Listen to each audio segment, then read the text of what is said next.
Hey there folks, welcome to the Auto Universe. We'll start off today's news with the all-electric ZOE RS is a Clio RS successor.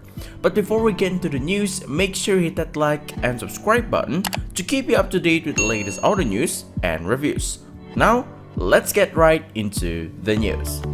A Renault Sport versions of the ZOE electric hatch is being eyed up as an indirect replacement for the Clio RS.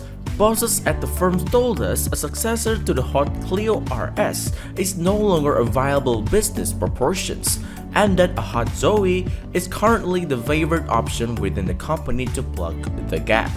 Renault previously flirted with the idea of a performance-based EV back in 2017 when it showed the ZOE eSport concept. The running prototype featured technology learned from the French firm's efforts in Formula E. A twin-motor setup delivered 444 brake horsepower and a 0 to 62 miles per hour time of 3.2 seconds. But the concept was never intended to be put into production. The design and calibration of the Renault ZOE eSport concept chassis have greatly benefited from the expertise of the Renault Sport Cars teams, experts for some of the Renault Group's most radical sport vehicle.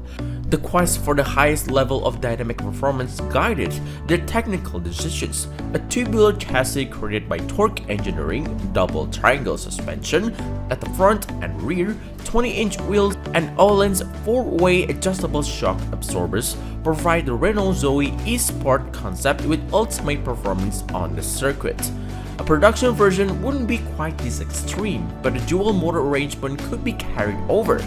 Should we see a ZOE RS, it would likely take design elements from the concept, adding wider arches for a more aggressive stance and larger intakes for battery cooling. The standard ZOE is powered by a 52 kWh battery and a front-mounted 132 brake horsepower motor, and is good for a claimed range of 245 miles.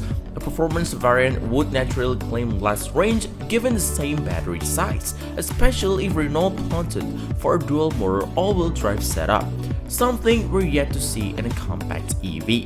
One of the defining factors why Renault bosses are leaning towards a hot ZOE is the collapse in a business case for the Clio RS.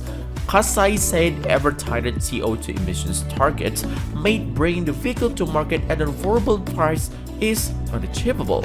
Let me know in the comment section below folks, do you prefer the ZOE RS or the Clio RS?